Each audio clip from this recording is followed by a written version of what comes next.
avvenne in quel tempo che i Filistei si radunarono per far guerra ad Israele. Israele aveva già perso l'arca di Dio e Dio aveva tolto la protezione al popolo eletto.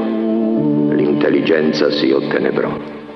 La volontà fu spinta verso il male. I sensi si rivoltarono alla ragione e la ragione si rivoltò a Dio. I cuori si inaridirono, come arida è questa terra. Saul fu pervaso dagli spiriti del male e Dio mi disse: Samuele, riempi d'olio il tuo corno e vai a Betlemme, a casa di Isai, poiché tra i figliuoli di lui mi sono scelto un nuovo re. Posso prenderlo tutto? No, Sara, dobbiamo pensare anche a domani. Sì, padre.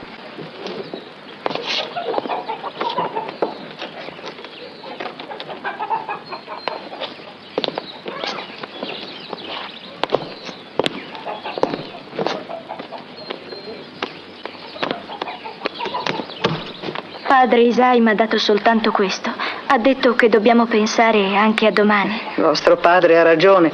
Speriamo che un giorno il Signore ci conceda maggiore abbondanza. Va a prendere quella cosa che hai nascosto. Sì. Su, presto. Siete in ritardo. I vostri fratelli avranno fame.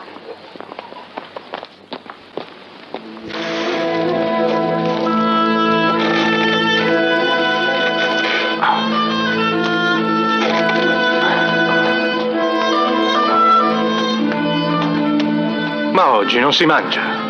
E non pensare solo a mangiare e a dormire. Smettila, Joseph, lo sai bene che il lavoro dei campi è troppo faticoso. Almeno per me. Va bene, ma è necessario, lo sai. Credi che io, David, Abinadab, Samma, Eliab, non preferiremmo starcene sdraiati all'ombra? David? Ma se sta a valle a riposare. È giusto, è il suo turno di guardia, lo sai. Quando toccherà a te, anche tu potrai riposare quanto vorrai. Io sono l'ultimo del turno. Lavoriamo, Siba. Se fossimo tutti come te non si mangerebbe tutti i giorni. Avanti allora. Su. Ah!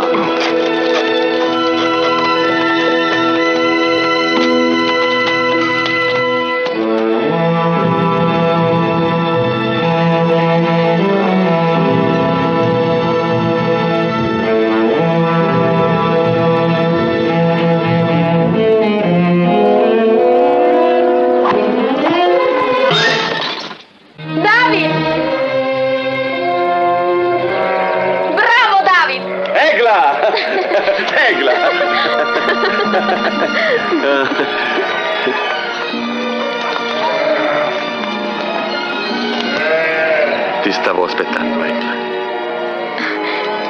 È l'ultimo nato, ti piace? Sì, è proprio bello. Facciamolo camminare. Oh no, è troppo piccolo.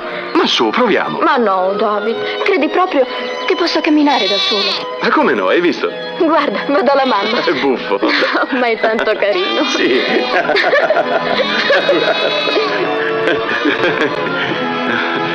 Vieni. Chiudi gli occhi. Perché? Non fare domande. Aprili. Com'è bella, ne avevo bisogno. Grazie, la provo subito. Sta a vedere. Egla, perché sei diventata triste? Ho fatto un brutto sogno. Non devi credere ai sogni. Non ridere, David. Mi è sembrato che qualcuno mi portasse lontano da te, molto lontano. Nessuno potrà separarci. Vorrei che fosse vero quello che dici, ma... Egla, devi credere in me. Come io credo nella mia fionda. Guarda. Se non colpisco quell'albero, il tuo sogno si avvererà. No, no, David. Aspetta, ho paura.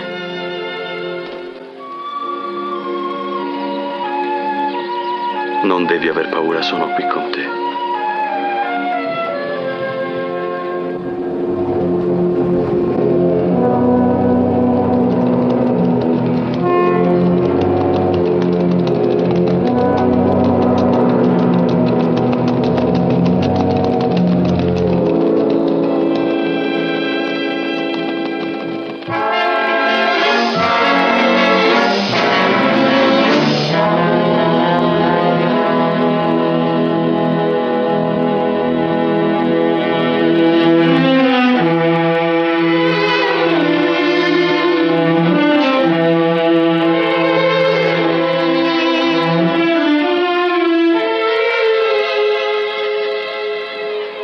occhi qualche volta mi spaventano. Non so se ti amerei come ti amo se fossero diversi. Mi ami veramente? Perché me lo domandi? Perdonami, Abner.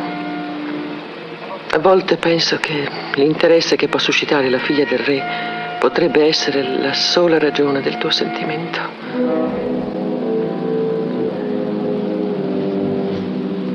Sarà difficile realizzare i nostri piani se hai di questi dubbi, Merob.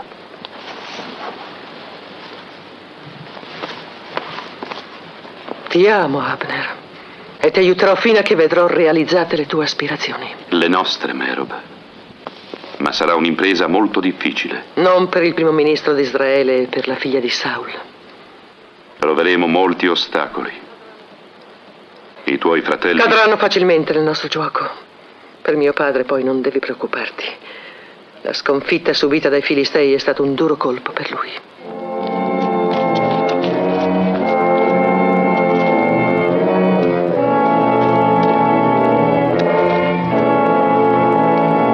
Chi è? Il profeta Samuele. Come? Quel vecchio straccione Samuele? È l'unico uomo di cui Saul abbia paura.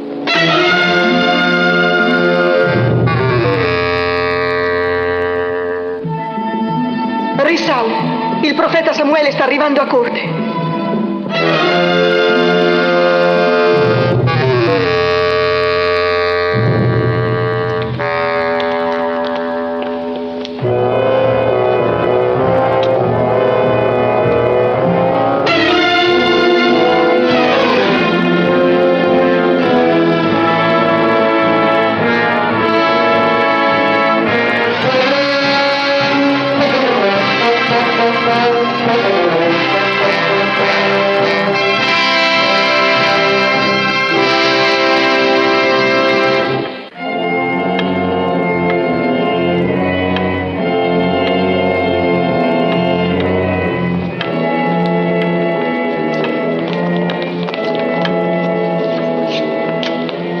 Samuele, manchi da molto tempo alla corte. Sii il benvenuto.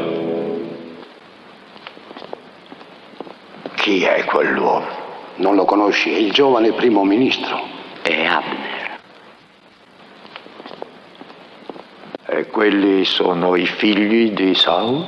Jonathan, Gesui, Isboset. I suoi figli. I suoi figli. Quando divenni vecchio feci giudici i miei figli, dopo aver giudicato Israele per tutti i giorni della vita. Ma i miei figli non seguirono le vie del Signore, si lasciarono corrompere e corruppero il loro giudizio. Allora gli anziani di Israele vennero da me e mi dissero: dacci un re che sia il nostro giudice, un re. Ma Israele aveva avuto un re. E mi addolorai quando mi dissero: dacci un re che sia il nostro giudice. E pregai il Signore, ed egli mi disse: il popolo non ha respinto te, ma ha respinto me. Il Signore il Dio ha rifiutato il mio regno. Da quando riportai fuori della terra d'Egitto fino ad oggi, essi mi hanno abbandonato per servire altri dei. Lo stesso fanno con te, Samuele. Perciò ora essi devono avere un re che regni su di loro. Così mi parlò il Signore nelle tenebre del mio cuore. E io ripetei le sue parole a tutti quelli che mi chiedevano un re, e dissi loro: questo re prenderà i vostri figli, se ne servirà per la sua casa e i suoi carri, li farà suoi strumenti di guerra, e prenderà i vostri campi e le vostre vigne, e li darà ai suoi schiavi e ai suoi servi. Quel giorno tutti piangerete a causa di questo re. Ma non vollero ascoltarmi. No, mi dissero: no, noi vogliamo un re come tutti i popoli, un re che ci giudichi e ci guidi nelle battaglie. Il Signore mi parlò all'orecchio Samuele, ti manderò un uomo della tribù di Beniamino e tu lo farai re del popolo di Israele. Soltanto questo re potrà salvare voi tutti dai Filistei. Saul, quando vidi te, Saul, il Signore mi parlò di nuovo. Trattienilo, mi disse.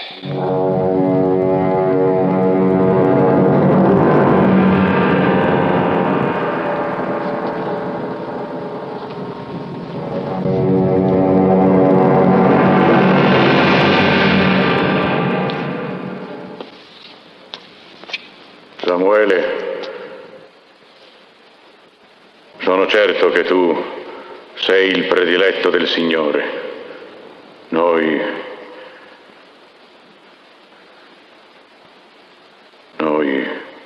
Noi onoriamo Samuele, ma l'ultimo dei grandi giudici di Israele non sarà venuto qui davanti a tutta la corte solo per raccontarci le vecchie storie che tutti conosciamo. Ti dirò quello che tu non sai. Ti dirò quello che il Signore mi ha detto la scorsa notte. Lasciateci.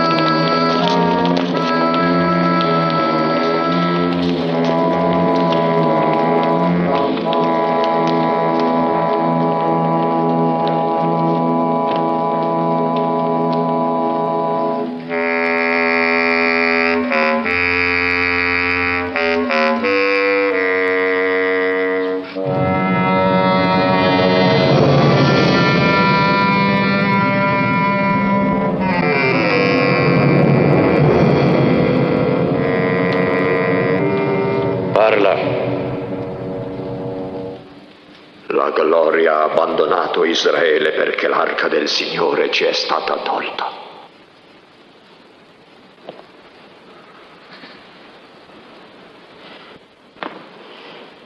In tutto il mio regno, Samuele, nessuno ignora che la nostra arca sacra è nelle mani dei Filistei. Ma fu un sacrificio necessario, credimi, e non fu proprio possibile evitarlo. Necessario e inevitabile se volevamo far la pace coi Filistei. Il giorno in cui l'arca ti è stata tolta, quel giorno il Signore ti ha tolto il regno di Israele.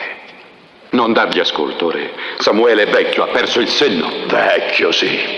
È vicino alla morte, Saul. Ma la scorsa notte udii di nuovo la voce di Dio. Lasciaci.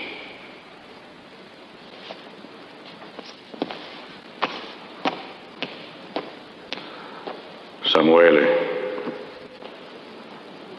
cosa t'ha detto il Signore? Mi ha detto: mi pento di aver fatto re Saul, perché egli non mi ha seguito e ha disobbedito ai miei comandamenti. Così ha parlato il Dio. E il mio dolore è stato grande. Ho pianto e pregato. Tutta la notte ed egli ha risposto: quando finirai di piangere perché ho tolto a Saul il regno di Israele?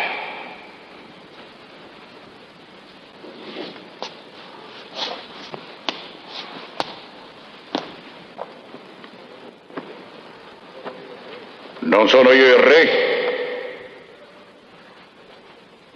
Guarda coi tuoi occhi. Non sono qui davanti a te, seduto sul trono di Israele? Il Signore ha detto: ho trovato un altro re per la mia terra. Un altro? Eri un giovane buono, Saul. Fra tutti i figli di Israele a quel tempo non c'era nessuno migliore di te. Quando ai miei occhi non eri nessuno, non ho fatto di te il capo delle tribù di Israele. Non ti ho forse nominato re? Perché allora hai fatto il male dinanzi agli occhi di Dio? Io ho obbedito alle leggi e celebrato i riti. Non si dà gioia a Dio con offerte, ma ubbidendo alla sua voce. Sei stato l'eroe di 100 vittoriose battaglie, ma alla prima sconfitta ti sei arreso, perdendo l'orgoglio di re e la dignità di uomo. Hai peccato, Saul, assistendo inerte alla decadenza del tuo popolo, abbrutito dalla corruzione. Samuele, se ho peccato, se ho trasgredito i comandamenti del Signore e le tue parole, è stato perché temevo il popolo e ubbidivo alla sua voce. Samuele!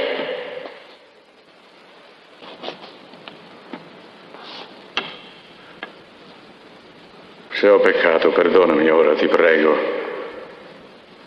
Ho bisogno dei tuoi consigli e del tuo aiuto. Torna di nuovo con me.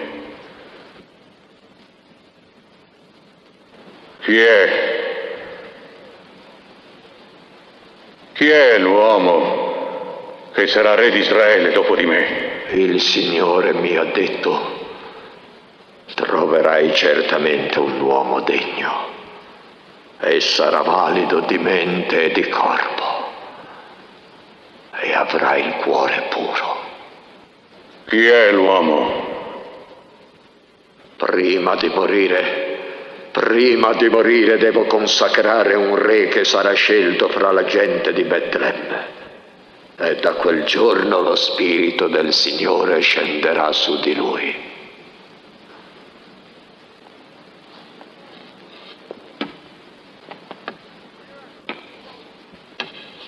Chi è quest'uomo?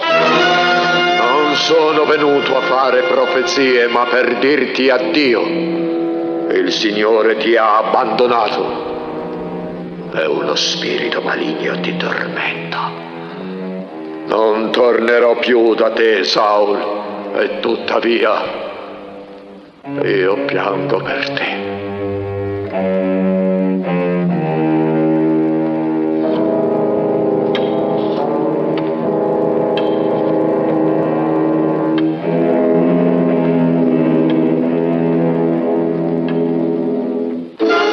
Alla luna nuova attaccheremo.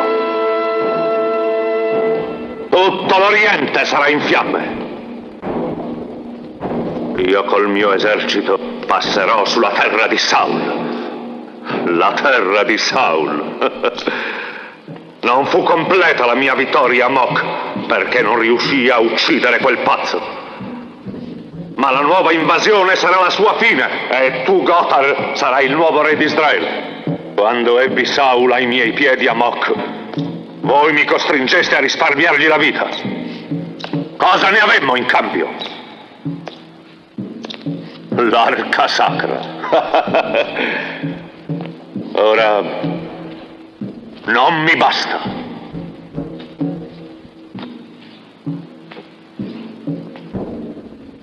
Ora voglio il suo sangue.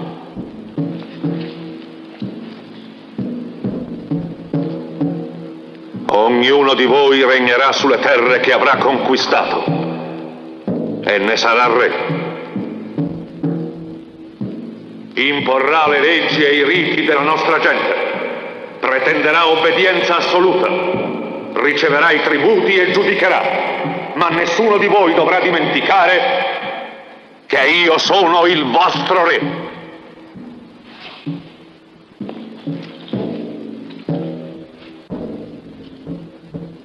Il re dei re.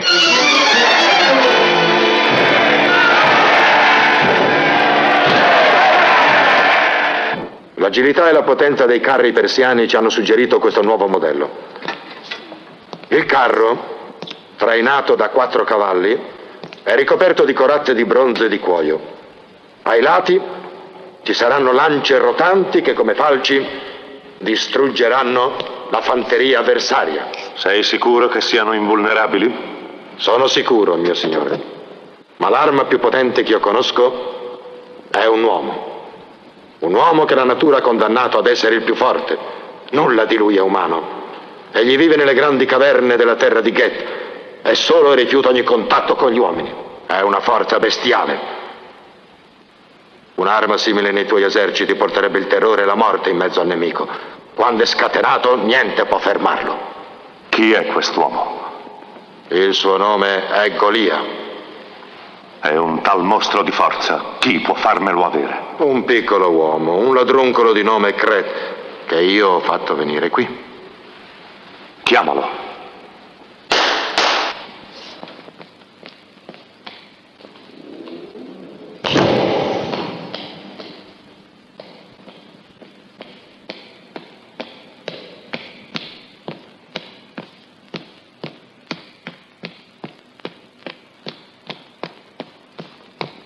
Onore a te, o re dei Filistei. Tu sei Kret? Sì, luce ardente dei miei occhi, fiamma sempre viva della nostra vita. Tu sei il più potente, tu sei il più generoso, tu sei il Basta. più... Conosci Golia? È mio amico, fa tutto ciò che voglio io. Voglio vederlo. Portalo alla festa del dio Dagon. Se sarà come Uro mi ha detto, ti darò tanto oro quanto è il tuo peso. Ma io peso molto, quanto un cammello. Portalo.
Fiamma sempre viva della mia vita, immenso conforto del tormento della mia anima, esempio e guida del mio miserevole destino. Io ti ringrazio, Golia. Ma ora permetti al tuo schiavo di renderti omaggio con una modestissima lode. Che sei il più forte, tutti lo sanno. Che sei il più potente, tutti lo dicono. Che sei il più bello, beh, questo lo dico io. Cioè, no, lo dicono anche gli altri. No, ti prego, no, non uccidermi, non stroncare la triste e umile esistenza del tuo migliore amico. No, ti ho sempre ricoperto d'oro e questa volta te ne darò tanto da riempire tutta questa caverna.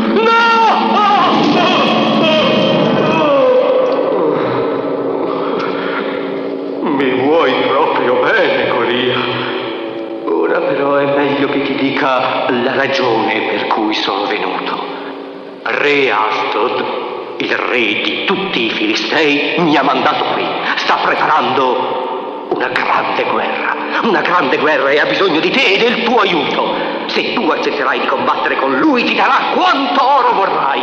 E inoltre, come suo dono strettamente personale, le più belle donne di Filiste.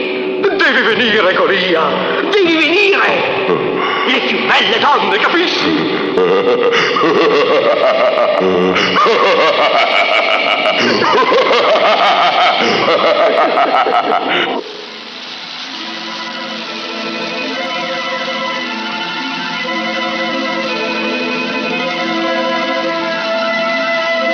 Sono passati in un baleno questi ultimi giorni.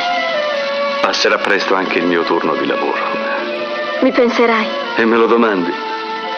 Quanto tempo senza vederti? Così sola. Hai paura? No, David, vicino a te no. E se durante un temporale non ci sarò? Allora avrò paura. Io lascerò tutto e verrò a cercarti. Davvero? Ma sì, Egla, davvero. Anche se dovesse piovere forte forte? Sì, anche se sarà come il diluvio. Allora, David, sarò tanto felice.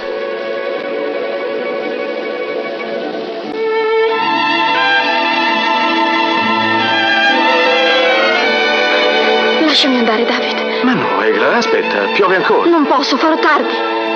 Ma no.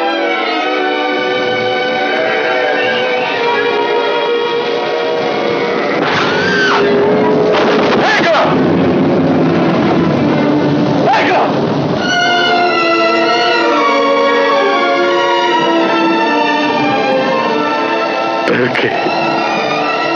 Ma perché?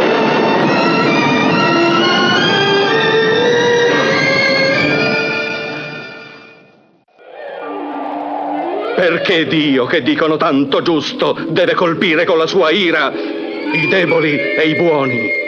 Dov'è la sua giustizia, padre? Che il Signore perdoni le tue parole, David. Ciò che dici è sacrilego e io spero che tu non ne sia cosciente.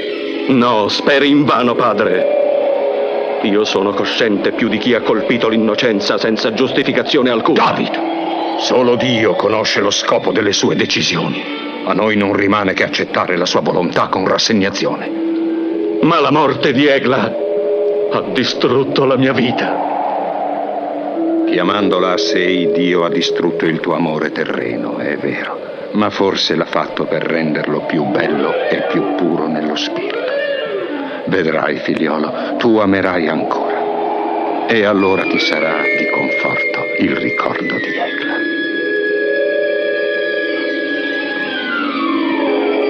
Perdonami, padre. È a Dio che devi chiedere perdono, David, non a me. E speriamo, figliolo, che Lui ti esaudisca.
il grande Golia!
La pietra di Sansone. Da oltre 2 secoli, quella pietra non è più stata sollevata da un solo uomo, da quando Sansone, unico nella storia degli uomini, vi è riuscito. Golia, Filiste attende da te la dimostrazione della tua superiore potenza.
Salute a te, Anna di Sai.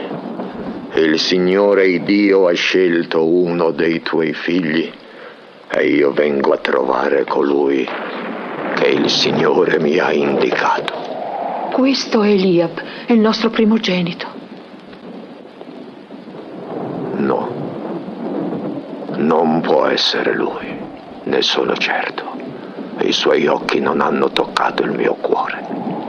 Se il predestinato da Dio è qui, certamente è lui, Abinadab. No, Anna, il Dio non ha scelto lui. No, e nemmeno quest'altro.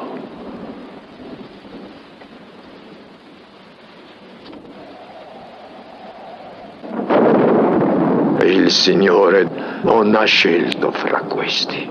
Sono tutti qui i tuoi figli? Onore a te, Samuele. Isai, sono questi tutti i tuoi figli? David. No, manca il più giovane. Eccolo, David.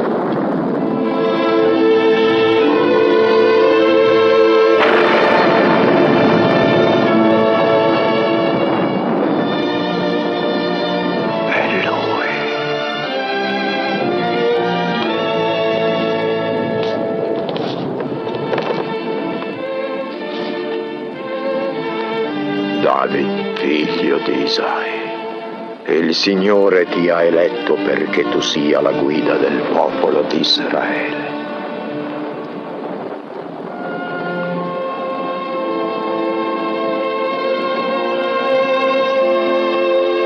Il tuo cuore è turbato, David.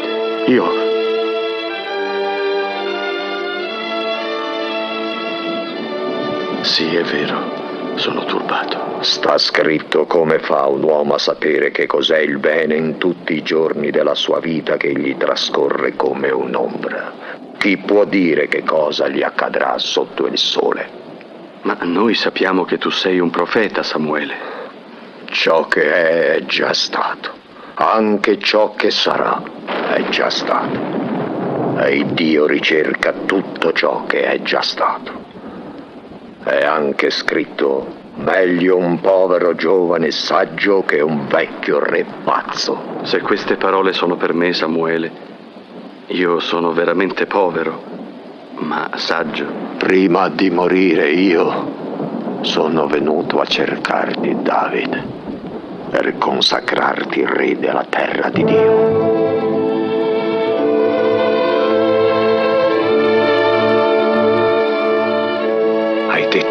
Re, Samuele.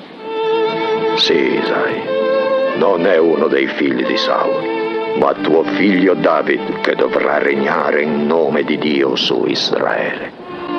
Dei grandi eventi che ti aspettano in futuro non devi parlare ad anima viva, David. Quello che ho detto deve restare un segreto custodito da voi. Va per la tua strada e mangia il tuo pane con gioia, perché Dio ha già accettato le tue opere. Da oggi in poi lo Spirito del Signore sarà su di te.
Sara, ma che fai qui? Perché non dormi? Non ho sonno. Parti adesso. Sì, Sara, adesso. Allora sveglio padre Isai e la mamma. No, non li svegliare. Ti prego, abbracciali tu per me. Posso venire con te? No, ora no. Ma tornerò presto, vedrai. Ti aspetto.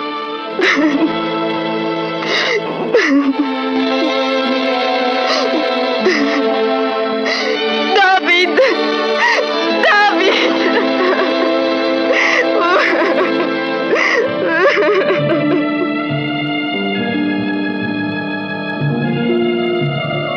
Sia fatta la tua volontà, o Signore.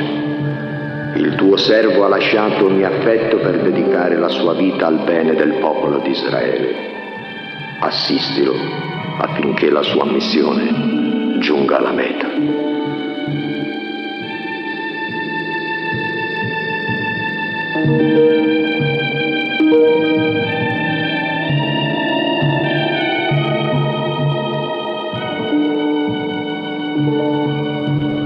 Dure prove ti attendono, Davide. Fa che la tua fede non venga mai meno.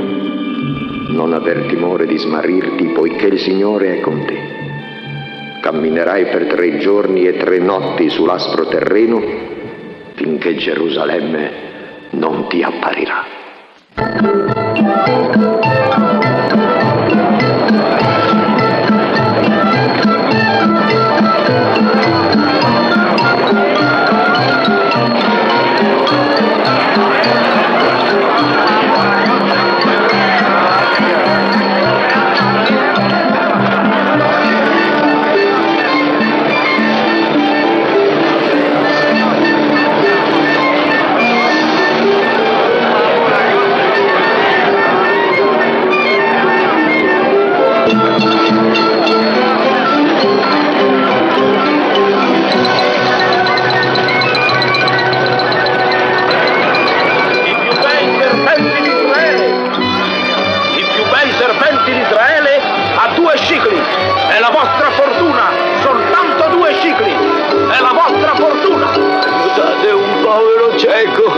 Aiutate un povero! Pietà! Qualcuno mi aiuti! Ehi, pastore, vieni, avvicinati. 3 schiavi moabiti per solo 30 scicli. Lavorano nei campi meglio dei buoi e consumano certamente molto meno. Solamente 30 scicli, eh? Un bel regalo, sai. Avanti, decidi. Scioglili, fa presto, tagliali. Andate, siete liberi. Compri gli schiavi e poi li liberi. Sì, e nessuno di voi osi toccarli. È pazzo, è proprio pazzo. Grazie.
Cosa hanno fatto quei poveretti? Si sono ribellati a Re Saul e Abner li ha condannati a morire di fame e di sete. Sono i miei figli e da 3 giorni non bevono. Perché lasciarli morire così? Perché il Signore lo permette?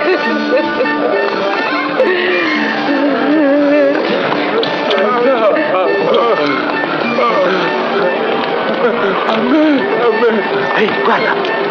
A me!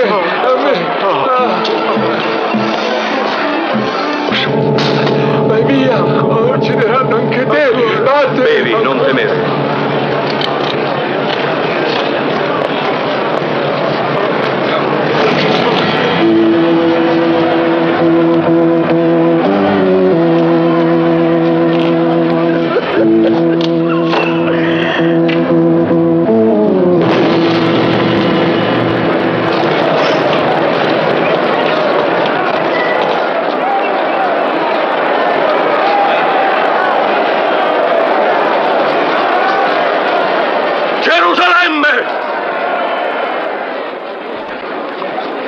Gerusalemme, perché sei la dannazione dei vivi? Il peccato è in voi, o gente priva di fede, di onestà e di coraggio. Avete calpestato le nostre leggi e distrutto tutti i principi della nostra religione. Perché? Perché?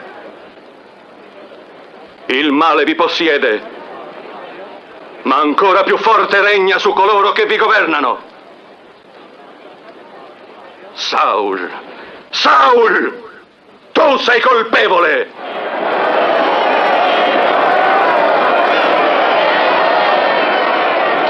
L'indifferenza, la perversione, la lussuria vi bruciano l'anima. E la nostra razza si sta distruggendo. Reagite alla falsa libertà che i tiranni di Israele vi hanno concesso. Ribellatevi alla vostra distruzione! Io vi dico che rimarrete imprigionati nei vostri vizi e se non troverete in voi stessi la forza di reagire e di redimervi, perderete il bene della vista per cadere nel buio baratro del peccato.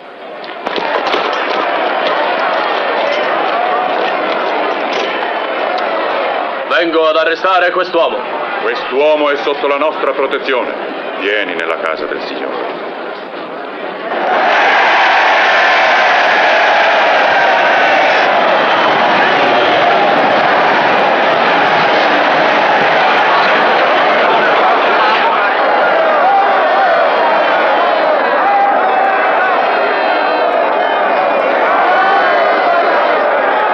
Il miserabile pastore rivolta il popolo contro il suo re. Padre, quanto è accaduto non deve preoccuparvi. Non dovete esagerarne l'importanza. Esagerare? Sì. Un pastore osa accusare il re di Israele e per di più ottiene tutto l'appoggio del Sinedrio e del sommo sacerdote. Queste non sono cose importanti. Avete dimenticato? Avete tutti dimenticato così presto l'ultima profezia di Samuele. Non parlava dei miei figli, Samuele, né di Gesui, né di Isboset, e nemmeno di Jonathan. Prima di morire, ha detto, prima di morire al tuo posto consacrerò un altro re. Sì, re. Quando Samuele ti ha consacrato re, il primo che ha regnato in Israele, ha scelto un grande guerriero, un uomo potente nelle armi. Questo Davide è solo un pastore. Portatelo qui. Ma sarà impossibile, padre. È nel Tempio. Il gran sacerdote lo proteggerà. È un mio ordine. David sia condotto qui da me. Ma come, padre? Con la forza? Ho detto che è un ordine. Re Saul, lascia fare a me. No, se lascio fare te, Abner, fra poco lo troverò impiccato sulla piazza insieme ai ladri. Oh, banchetto per gli avvoltoi negli orti reali. No, voglio prima vederlo vivo. Voglio parlare con questo pastore. Portatelo qui.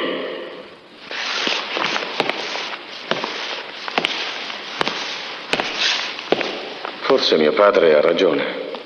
Questo ragazzo potrebbe dirci cose interessanti. Cosa ne pensi, Abner? Quello che io penso non riguarda te. Chiedo scusa se ho osato fare una domanda al primo ministro.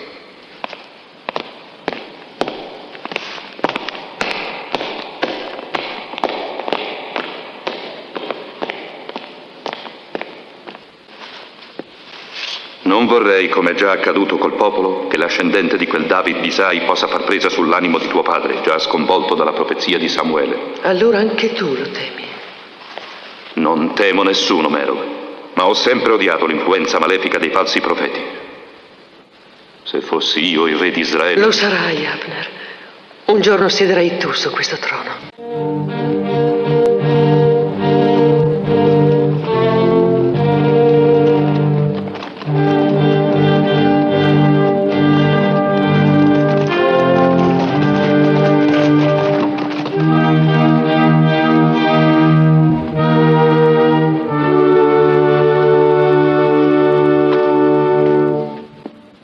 Lontano da me ogni pensiero di ribellione alla sovrana potestà. Non ho infranto le leggi di Israele emanate dal re.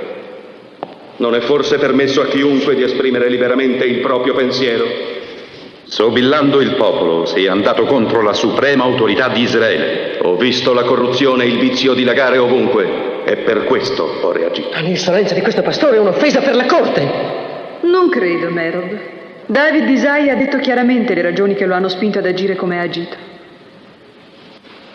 Penso che dovremmo ascoltarlo ancora, sempre che a te non dispiace. Vorrei chiedere un parere a questo saggio pastore. Ma è ridicolo. Chiedere dei consigli a un pastore significa esporsi al giudizio del popolo. Costui è qui per essere giudicato, non per giudicare. Quale ambasciatore di Israele, Beniam di Gaba è in pieno diritto di parlare. Sentiamo, Beniam, chiedi pure quello che volevi. Grazie, principessa. Una parte del trattato di pace che abbiamo firmato con i Filistei pone un limite alla fabbricazione delle armi, consentendone l'uso soltanto agli ufficiali e alle guardie di palazzo. Vorrei sapere, David di Isai, cosa pensi tu di questa limitazione? È umiliante chiedere a un pastore di risolvere problemi che interessano direttamente lo Stato. Abner, voglio sentire la risposta di David di Isai. Parla, David. Mio principe, secondo me non è difficile interpretare questa clausola. Ma basta! Oltre che insolente, è anche pieno di presunzione. E noi perdiamo il nostro tempo ad ascoltarlo. Desidero parlare col pastore.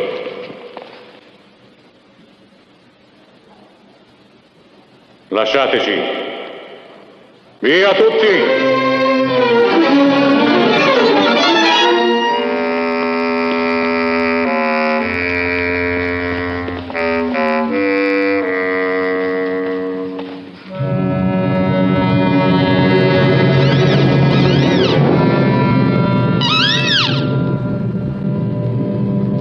Credi nei presagi?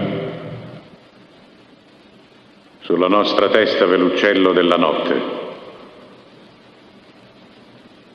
È un cattivo augurio per noi, David di Isai?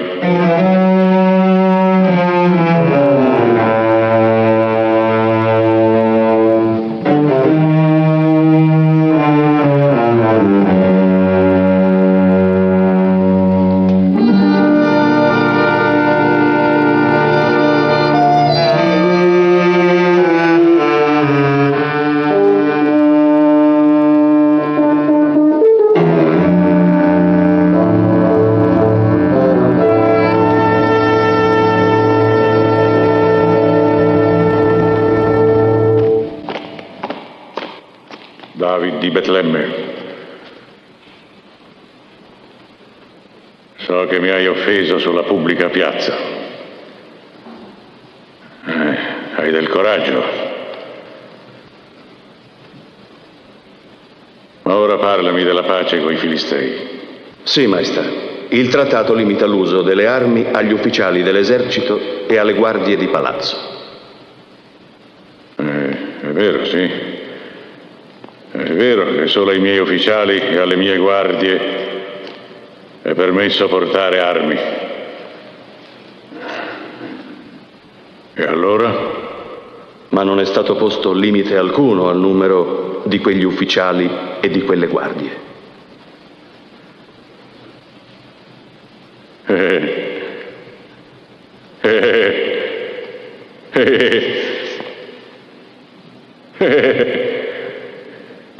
Sei intelligente ed abile. Dovrei farti uccidere per avermi offeso. E invece non riesco a odiarti. Vieni. Avvicinati. Tieni. David di Betlemme. Bevi. Non ho sete, mio re. Grazie.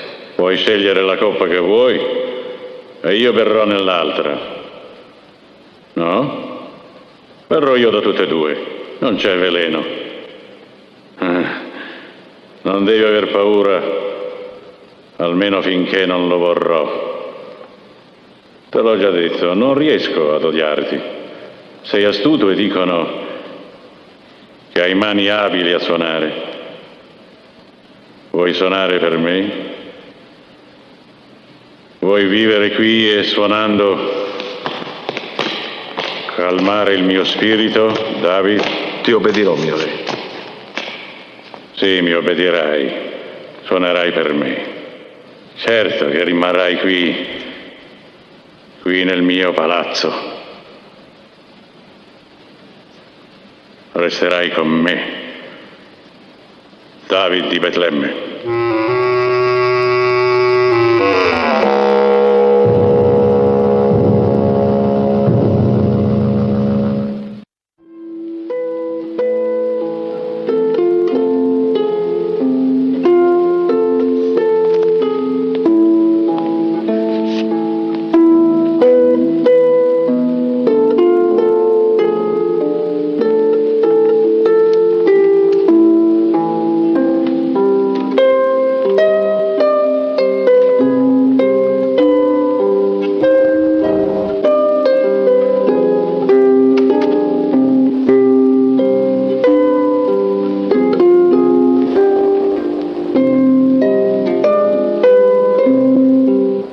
L'influenza di Davide su tuo padre aumenta ogni giorno di più. Troveremo il modo di impedirgli di nuocere. Quello che maggiormente mi preoccupa è tua sorella. Pensi che Michal possa darci fastidio? Se David si innamorasse di lei, sì. Sto sorvegliandoli io, Abner. Maledetto pastore. Ora anche il popolo parteggia per lui. Finché rimarrà a corte i nostri progetti saranno in pericolo. Ormai ho compreso chiaramente dove vuole arrivare. Dove? Al trono di Israele, Merob. Dimentichi la profezia di Samuele? Ha già incantato tua sorella Michal e i tuoi fratelli, ma non me. Non me, Merob. Calmati, Abner. Calmati. Le tue apprensioni sono esagerate.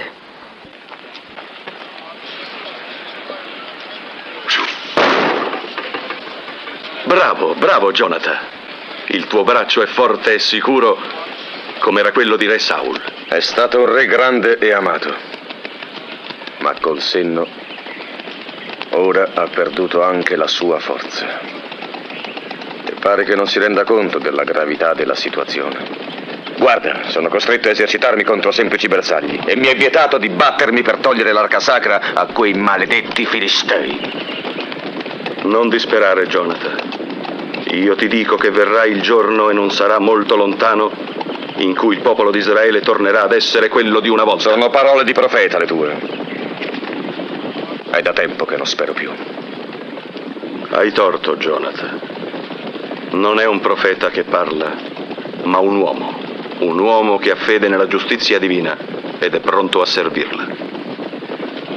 Anche con la forza, se è necessario. Sì, anche con la forza.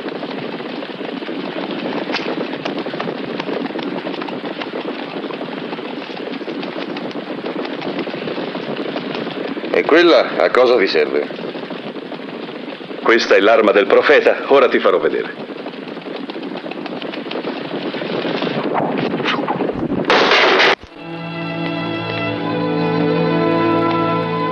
Tu, Saul, tu che fosti l'eroe vittorioso di 100 battaglie, ti sei arreso alla prima sconfitta. Perché? Perché non torni ad essere quello d'un tempo? Il Saul amato da tutto il popolo di Israele, il Saul temuto dai suoi nemici, il Saul di cui tanto parlava mio padre Isai.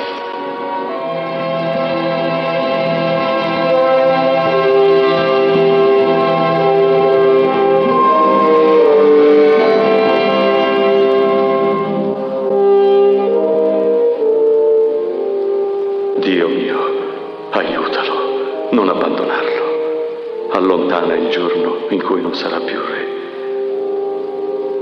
Ridona a lui la saggezza e la tua protezione. Ti prego.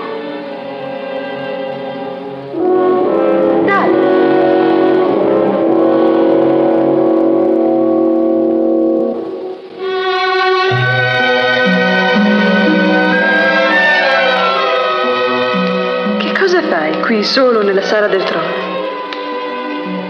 Niente, principessa. Niente. Ti cercavo, David. Mio padre ti attende nelle sue stanze. È stanco, desidera ancora sentirti suonare. Vado subito, principessa. Puoi chiamarmi Nico. Grazie. Mikol.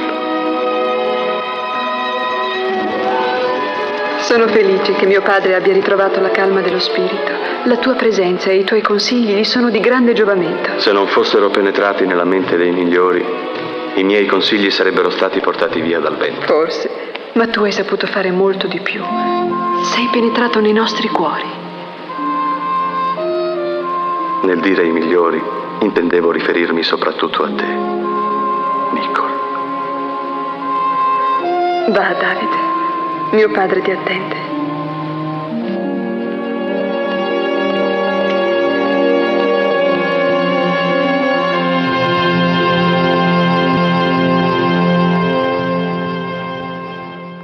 Il destino di Israele è nelle tue mani, Benyan di Gaba. Saul confida pienamente nella tua abilità di ambasciatore. Per il prestigio del re è necessario che l'arca sacra torni a Gerusalemme. Conosci il malcontento che regna nel paese? Cercherò di non tradire la sua fiducia. Qualsiasi proposta facciano i Filistei, accettala. Anche se dovesse costare tutto l'oro di Israele, accettala. Farò del mio meglio, Abner.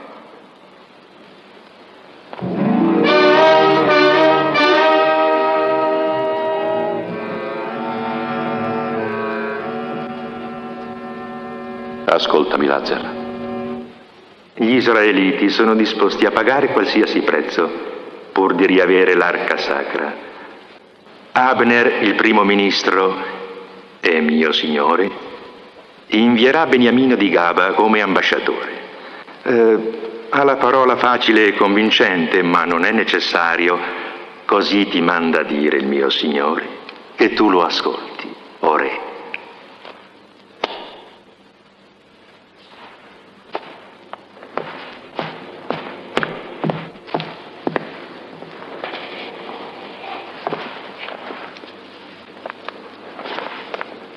La follia di Saul. Osa chiedere l'arca sacra. Porterò l'arca sacra a Gerusalemme solo quando avrò ucciso Saul. Fate che Golia si trovi all'oasi di Ghet quando passerà l'ambasceria.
Ora capisco perché la porti sempre con te, David.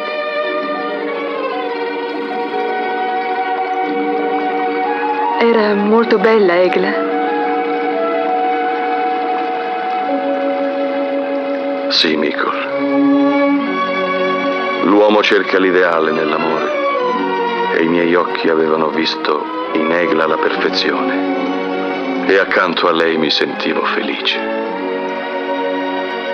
In questo meraviglioso ricordo ti sarà difficile amare ancora. Non so, Mikol. Questo lo credevo anch'io, ma ora non ne sono più tanto sicuro.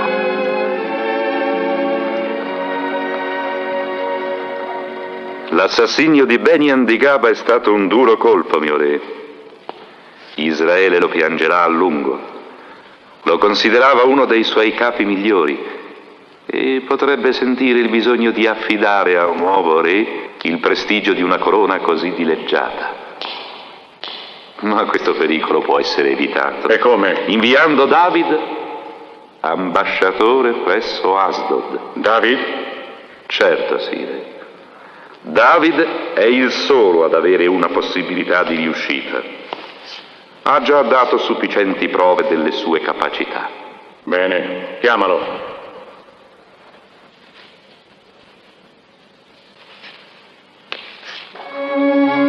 Ti confesso, David, che oltre a mio padre sei stato di giovamento anche a me e te ne ringrazio. Non mi sento più tanto sola né tanto triste.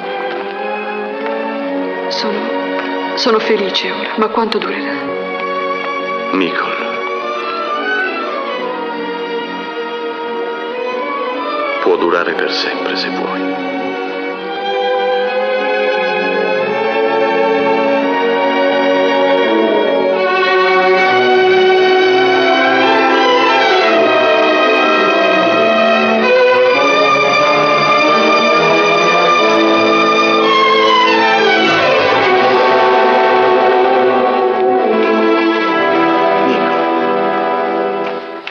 David Disai, re Saul chiede di te.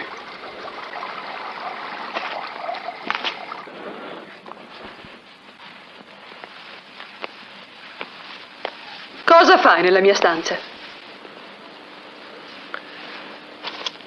È finito il dolce colloquio notturno con quel pastore? Quel pastore è un consigliere di corte, Merob. Un consigliere che approfitta dell'incapacità mentale del re, di nostro padre. Che cosa vuoi dire? Che tenta di consolidare la sua posizione servendosi di te, ingenua. Ma come puoi dire queste cose? David Disai è degno della stima del nostro popolo, del suo re, di noi tutti. Anche dell'amore di una principessa reale? Certo, Merob. Anche dell'amore di una principessa reale.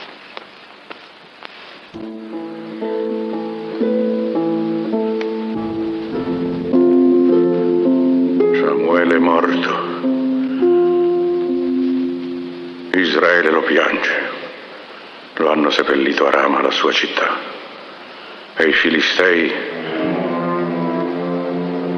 si stanno raccogliendo e sono una moltitudine. E io ho paura. E il mio cuore è profondamente turbato. Ma quando ho interrogato il Signore, egli non mi ha dato risposta. Né attraverso i suoi profeti, né in sogno. Ahimè, l'ignobile Asdod porterà la guerra dovunque. E in mezzo alla sua gente c'è un gigante di nome Golia. Golia di Geth. Un mostro di forza bruta senza anima. È alto 6 cubiti e una spanna, indossa una pesante armatura di bronzo. E l'armatura pesa 5.000 scicli. L'asta della sua lancia è come il subbio di un telaio. E la punta di questa lancia pesa 600 scicli di ferro. Lottare è assurdo. Non resta che trattare con Asdod con parole di pace. E sperare in Dio. Ma io non posso farlo.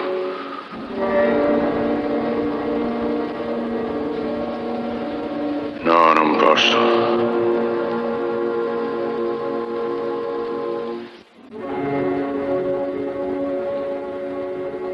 Andrai tu, David. Tu hai confusione nel tuo cuore, Davide, ma non devi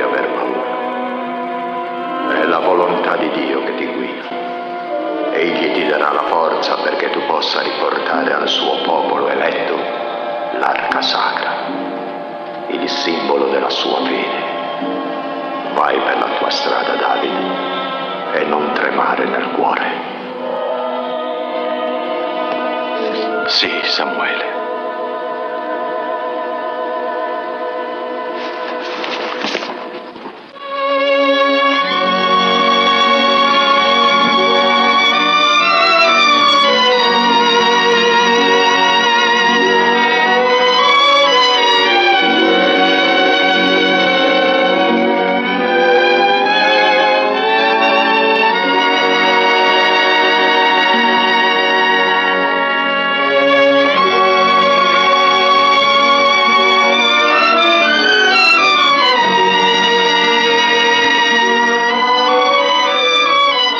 Non andare. Ti uccideranno come hanno ucciso Beniam di Gaba. Ti supplico, non andare. Non puoi chiedermi questo, Michal. Sai bene che devo andare. Ma se ti accadesse qualcosa, io...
Che sta succedendo? Non andare più oltre. Un'immensa sciagura ci ha colpiti. I filistei stanno distruggendo ogni cosa. È la fine di Israele. Torna a Gerusalemme e avverti la corte, presto. Voi seguitemi.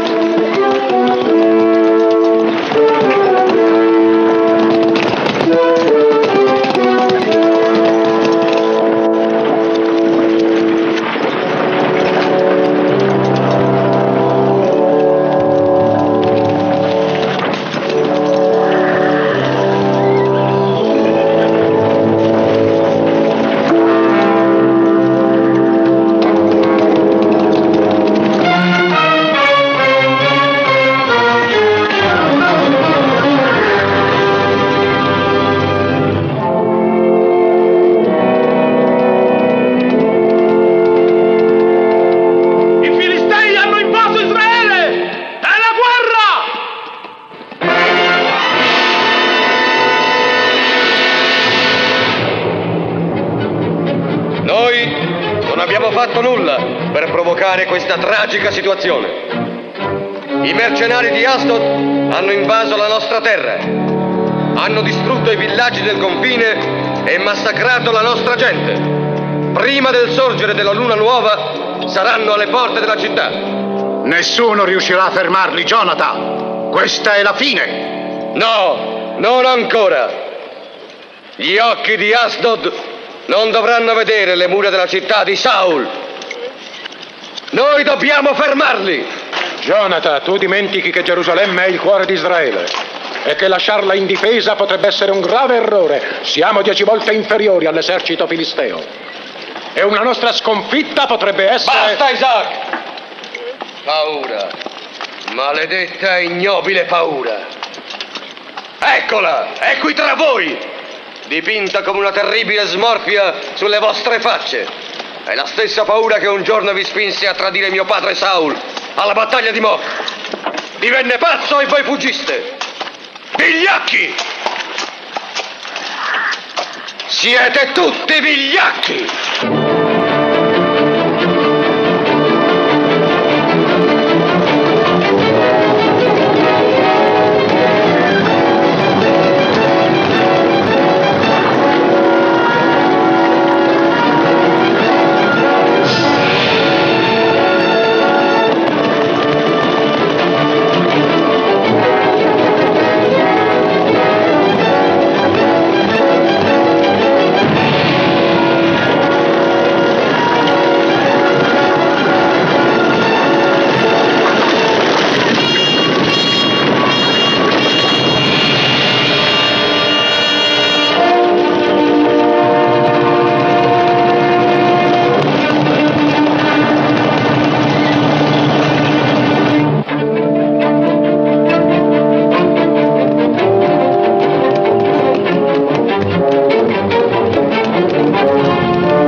L'esercito di Israele, o re. È una pazzia. Perché non sei restato a difendere Gerusalemme? Il mio posto è qui. Bisogna tentare l'impossibile per fermare i Filistei.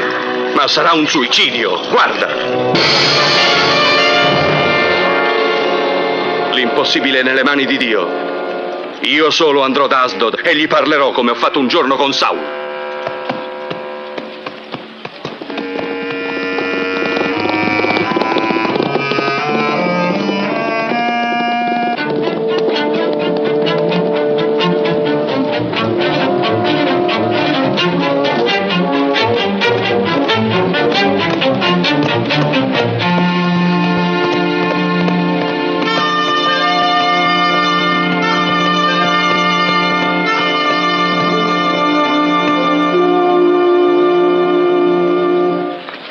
Chi sei?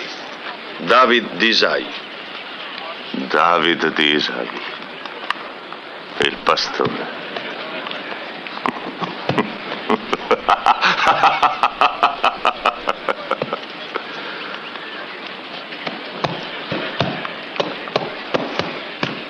La leggenda della tua saggezza è sulle ali del vento. Inutile. Stupida saggezza. È in te che ha fiducia la gente di Israele? Sei tu che calmi la ridicola follia di Saul? Tu! Cosa vuoi? Io ti chiedo in nome del Signore di restituirci l'arca sacra e di non passare col tuo esercito sulla nostra terra. David pastore, la tua insolenza non ha limiti. La tua gente non ha rispettato il trattato di pace e si è armata. E tu mi chiedi di fermare l'esercito? Non io ti chiedo di fermarlo, ma Dio lo vuole. È la sua legge. Non puoi distruggere un popolo già vinto. La legge di Dio. Il mio solo Dio è l'oro. E la mia sola legge è Golia. Vinci, Golia. E io non distruggerò Israele. David di Isai. Golia!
Guarda in cielo, Golia! I corvi sono di cattivo augurio!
Ehi, voi due, che fate?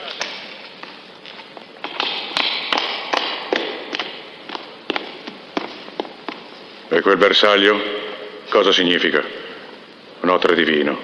Volete tentare di uccidermi? O re, il bersaglio è al di qua del trono. Questo prova che colui che vogliamo uccidere è un altro, il tuo più grande nemico. Vi meriterete tutta la mia gratitudine. Ma ora andatevene, tenete ferma la lingua o la strapperò dalla bocca. Allontanatevi e non tornate in Israele fino a un mio nuovo ordine. Sei pazzo, Abner. Ti avevo detto di provvedere da solo. È un segreto che deve rimanere fra noi due, capito? Noi due soli, in tutta Israele.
Ti prego, ascoltami, non farlo. È l'ultima possibilità per riportare la situazione a nostro favore. Il popolo è con David, insorgerà, e mio padre... Tuo padre è d'accordo, sai quanto lo teme. E di fronte al fatto compiuto il popolo dovrà accettare la volontà del suo re. No, non andare, affida ad altri l'incarico. Non posso, Nero. Non posso rischiare di mancarlo, devo farlo io stesso, capisci? Ascolta, Abner, rinunciamo a tutto, fuggiamo. Non andare, ti supplico, ti scongiuro. Lasciami, Mary. No. Non ho tempo da perdere. Lasciami! Abner!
Finalmente te ne sei liberato, padre. Hai ucciso il tuo demone maligno.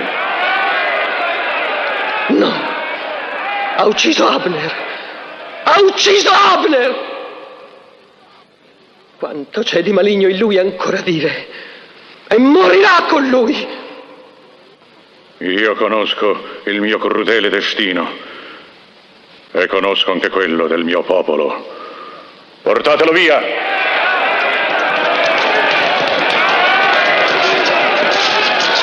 Gloria a David, eroe di Israele! Saluti a David! E viva Saul, re di Israele!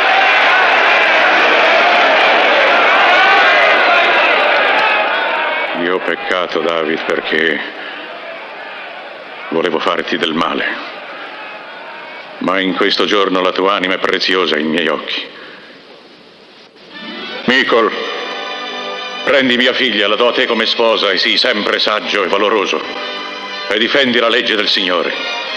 Tu farai grandi cose, David, quelle che non ho saputo fare io.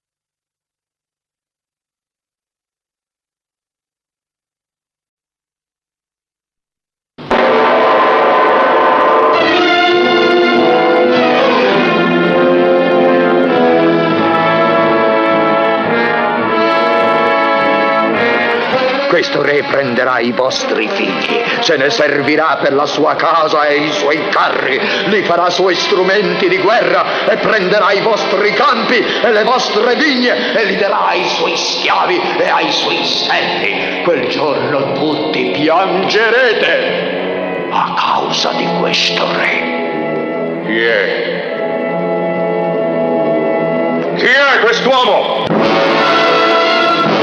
Un film che per la grandiosità delle costruzioni, l'imponenza delle masse e dei mezzi impiegati, l'eccezionale cast degli attori, è una delle più colossali opere cinematografiche realizzate fino ad oggi.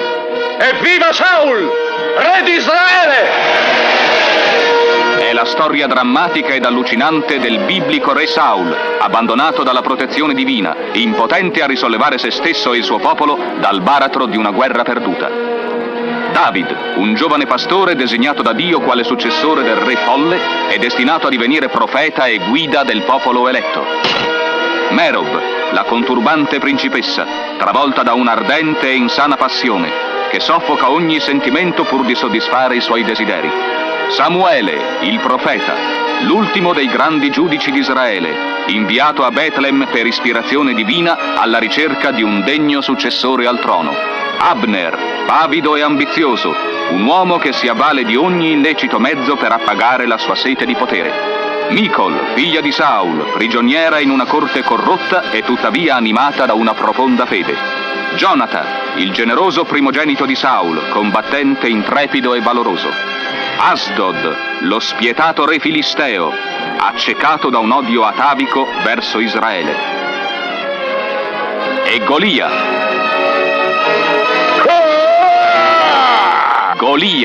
il gigante senz'anima, condannato dalla natura a vivere lontano da ogni rapporto umano. Questi personaggi danno vita ad un film indimenticabile, come indimenticabili ed eterne sono le meravigliose pagine bibliche alle quali la vicenda si ispira. Tu, Saul, tu che fosti l'eroe vittorioso di 100 battaglie, ti sei arreso alla prima sconfitta. Perché? E alla luna nuova attaccheremo.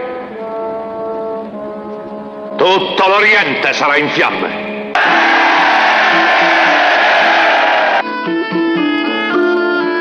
Sensualità, violenza, passione,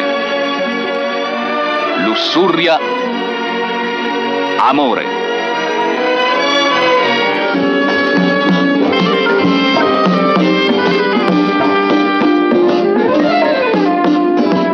Hai confusione nel tuo cuore, Davide, ma non devi aver paura.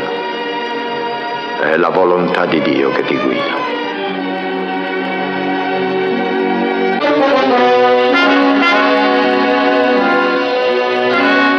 Non sono io il re? Guarda coi tuoi occhi. Non sono qui davanti a te, seduto sul trono di Israele? Tornerò ancora da te, David. Prima di morire, io ti verrò a cercare, perché il Signore mi ha detto che devo consacrarti re. David e Golia.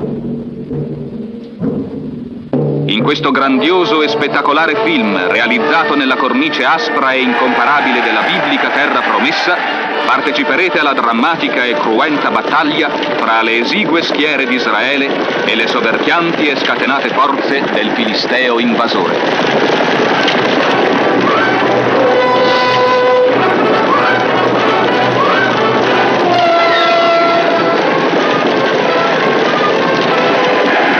David e Golia, una affascinante vicenda affidata alla prestigiosa interpretazione di Orson Welles, con Eleonora Rossi Drago, Ivo Payer, Giulia Rubini, Hilton Edwards, Pierre Cressois, Furio Meniconi e con Massimo Serato.